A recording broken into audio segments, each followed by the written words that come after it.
దగ్గరలోనే వీడి నివాసం. ఇప్పుడు మీరు తుక్కు తుక్కు అయిపోయిన భవనాన్ని చూడండి.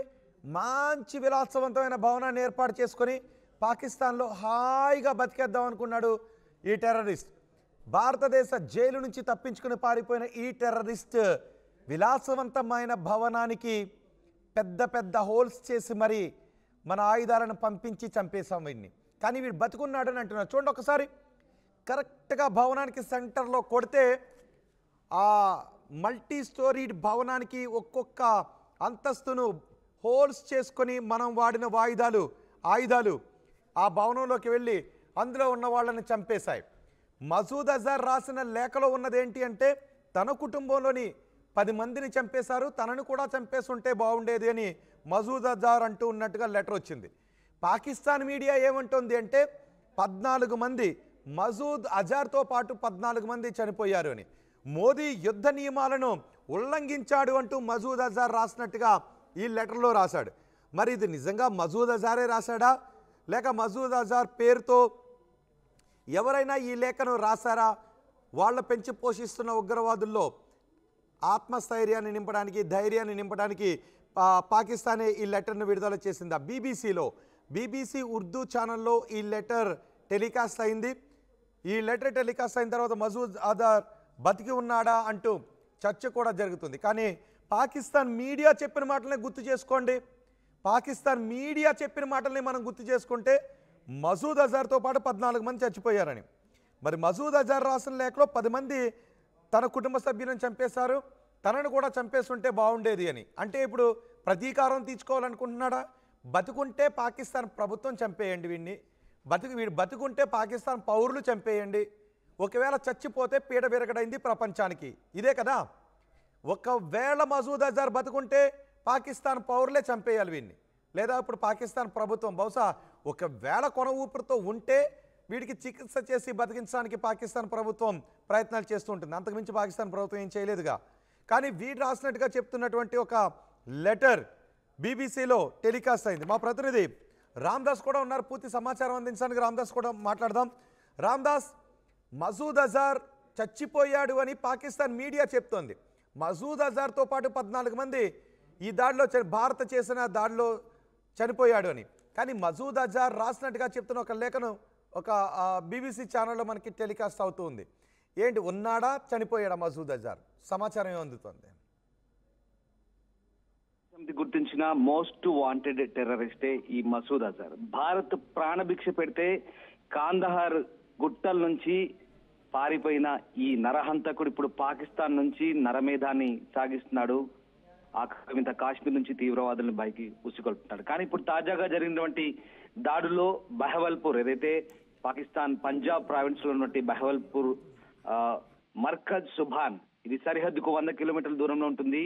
ఇది జైషే మహమ్మద్ కు దీని ఆపరేషన్ హెడ్ క్వార్టర్స్ గా చెప్తారు. సో అక్కడ మనం జరిపినటువంటి ఈ దాడిలో ప్రస్తుతం మసూద్ అజార్ సన్నిహితులంతా చనిపోయినట్టుగా చెప్తున్నారు. అయితే అతను చనిపోయాడా లేదా అనేది మాత్రం ఇంకా పూర్తి నిర్ధారణ లేదు.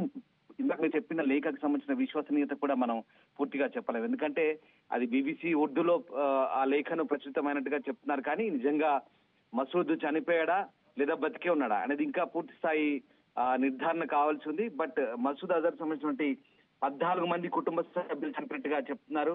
ఈ దాడిలో దాదాపు అతని సోదరి, కుటుంబ సభ్యులు చనిపోయినట్టుగా చెప్తున్నారు. సో కొంతమంది 10 మంది చనిపోయినట్టుగా చెప్తున్నారు. ఆ 4 చెప్పినట్టుగా బీబీసీ ఉర్దూ కథనాలతో మనకు చెప్తున్నాయి. మరి దీంట్లో ఎంతవరకు వాస్తవం ఉందన్నది ఇంకా తెలియాల్సి ఉంది. తెల్లవారుజామున 1:05 టైంలో పాకిస్తాన్ పిఓకేలోని 9 ఉగ్రవాద శిబిరాలపై మనం దాడి చేసినప్పుడు జైషే మహమ్మద్, లష్కర్ తైబా, హిజ్బుల్ ముజాహిద్దీన్ వంటి ఉగ్రవాద సంస్థల్ని మనం లక్ష్యంగా చేసుకున్నాం. ముఖ్యంగా పాకిస్తాన్ బహవల్పూర్ లో సైన్యం జరిపిన దాడిలో జైషే మహమ్మద్ చీఫ్ మసూద్ అజార్ చెందినటువంటి అది ఆఫీస్ కమ్ హెడ్ క్వార్టర్స్ గా చెప్తారు, వాళ్ళ ఇల్లు కూడా అదే అని చెప్తున్నారు. సో ఆ దాడిలో 10 మంది లేదా 14 మంది చనిపోయినట్టుగా రకరకాల వార్తలు అయితే వస్తున్నాయి. కానీ మసూద్ అజార్ వెల్లడించినట్టుగా 10 మంది చనిపోయినట్టుగా చెప్తున్నారు.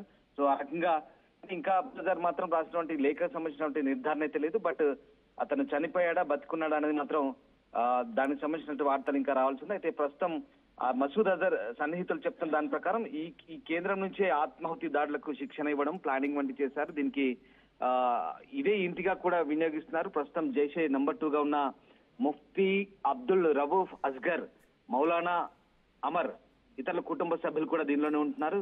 సో దాదాపు 600 మంది ఉగ్రవాదుల ఇల్లు కూడా ఈ క్యాంపస్ లో ఉంటున్నట్టుగా తెలుస్తుంది. సో ప్రస్తుతానికైతే ఆ ఇంటిని నేలమట్టం చేశారు. ఇది సరిహద్దుకు 100 కిలోమీటర్ల దూరంలో ఉంటుంది. అలాగే ఇంకా దీంతో పాటు మురిత్కేలో ఉన్నటువంటి మర్కాజ్ తైబా, ఇది కూడా సరిహద్దుకు 30 కిలోమీటర్ల దూరంలో ఉంటుంది. ఇది కూడా లష్కరే క్యాంప్ గా చెప్తారు. ఇది కూడా 82 ఎకరాల్లో ఉంటున్నట్టుగా చెప్తారు. ఇక్కడ మదర్సా ఉంటుంది, మార్కెట్ ఉంటుంది. సో ఉగ్రవాదాన్ని వ్యాప్తి చేయడంలో ఇక్కడ నుంచి ఇది ఒక నెట్వర్క్ సెంటర్. ఇది ఇక్కడ నుంచి కీలక పాత్ర వహిస్తారు. ఇది కూడా లష్కర్ హెడ్ క్వార్టర్స్ గా చెప్తున్నారు. దాదాపు 1000 మంది ఇక్కడే ఉగ్ర శిక్షణ పొందుతున్నట్టుగా చెప్తున్నారు. దీనికి 2000 సంవత్సరంలో ఒసామా బిన్ లాడెన్ కూడా $10 మిలియన్ డొనేషన్ చేసినట్టుగా చెప్తున్నారు. సో రామ్దాస్, నిజానికి మసూద్ అజార్ చచ్చిపోయాడా, లేకపోతే మసూద్ అజార్ బతికే ఉన్నాడు అని నమ్మించడానికి పాకిస్తాన్ లెటర్ విడుదల చేస్తుందా మసూద్ అజార్ పేరిట? ప్రపంచం దృష్టిలో మసూద్ అజార్ బతికున్నాడా చనిపోయాడా అనేది పూర్తి స్థాయి నిర్ధారణ అయితే లేదు. కానీ పాకిస్తాన్ చెప్తున్న కథనాల ప్రకారం మసూద్ అజార్ బతికే ఉన్నాడు అంటూ చెప్తున్నటువంటి అంశాలుగానే మనం ఇక్కడ పరిగణించాల్సి. నిజంగా ఆ లెటర్ కున్న విశ్వసనీయత ఏంటనేది మనం ఇంకా పూర్తి స్థాయిలో నిర్ధారించలేని పరిస్థితి. ఎందుకంటే నేను కూడా BBC ఉర్దూ చెక్ చేసే ప్రయత్నం చేశాను, కానీ పూర్తి స్థాయిలో దీనికి సంబంధించిన నిర్ధారణ ఏం లేదు. ఈ వార్తకు ఉన్నటువంటి క్రెడిబిలిటీ ఏంటనేది మనం ఖచ్చితంగా నిర్ధారించలేము. వాస్తవానికి మసూద్ అజర్ కుటుంబం అయితే హతమైనట్టుగా చెప్తున్నారు. సో ఉగ్రదాడి జరిగిన తర్వాత మనం ఇచ్చినటువంటి ఈ బదులు ఏదైతే ఉందో ప్రతీకార దాడిలో ఉందో దీంట్లో మరణించిన వారిలో మసూద్ అజర్ సోదరి, ఆమె భర్త, మేనల్లుడు, అతని భార్య, మేనకోడలు, 5 పిల్లలు కూడా ఉన్నట్టుగా చెప్తున్నారు. వీరితో పాటు అజర్ స్నేహితులు కూడా ప్రాణాలు కోల్పోయినట్టుగా చెప్తున్నారు.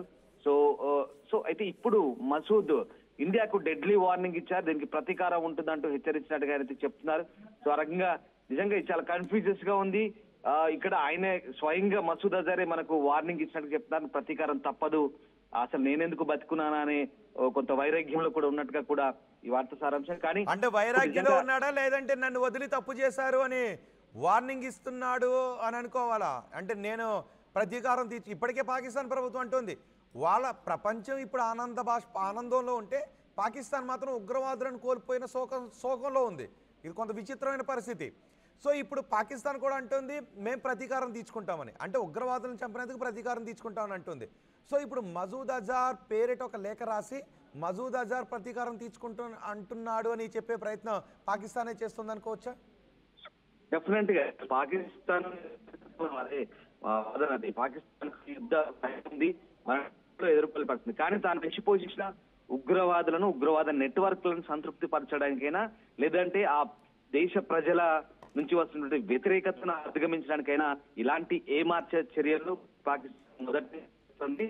ఇప్పుడు దెబ్బ తప్పదు, నాకు బాధ లేదు, భయం లేదు, ఖచ్చితంగా దీనికి ప్రతీకారం ఉంటుందంటూ మసూద్ అజర్ పేరిట వచ్చినటువంటి ఈ ఏదైతే రివెంజ్ సంబంధించిన స్టేట్మెంట్ ఉందో అది నిజంగా మసూద్ చేశాడా లేదా పాకిస్తాన్ చేస్తుందా? ఈ అంశం పూర్తిగా తేలాల్సింది. కంప్లీట్ గా టెర్రర్ నెట్వర్క్ అడ్డం పెట్టుకొని వాళ్ళ వైపు నుంచి వస్తున్నటువంటి వాళ్ళని ఉటంకిస్తూ ఇస్తున్నటువంటి స్టేట్మెంట్స్ గా ఇది మనం భావించాల్సి ఉంటుంది. పక్కా ఈ పాకిస్తాన్ ప్రభుత్వమే ఇలాంటి స్టేట్మెంట్ చేస్తుందని మాత్రం మనం చాలా క్లియర్ గా అర్థమవుతుంది. ఇప్పుడు ఆపరేషన్ సింధూర్ తర్వాత పాకిస్తాన్ చేసినటువంటి పాక్ ఆక్యుపైడ్ కాశ్మీర్ నుంచి ముఖ్యంగా మనం ఏదైతే ఆ స్థావరాలను టార్గెట్ చేసాము, దాని తర్వాత ఇప్పటి వరకు అమాయక 10 మంది పౌరుల్ని మనం LOC వెంబడి నిన్న ఉదయం నుంచి కూడా అటాక్ చేస్తూ చంపుతున్న పరిస్థితి. దానికి భారత్ కూడా చాలా ధీటుగా జవాబిస్తుంది. సరే, ప్రపంచంలో ఏ మూల ఏ క్షణం ఏం జరుగుతుందో వేగంగా తెలుసుకోవడానికి తొలి వెలుగు వాట్సాప్ ఛానల్ని ఫాలో చేయండి.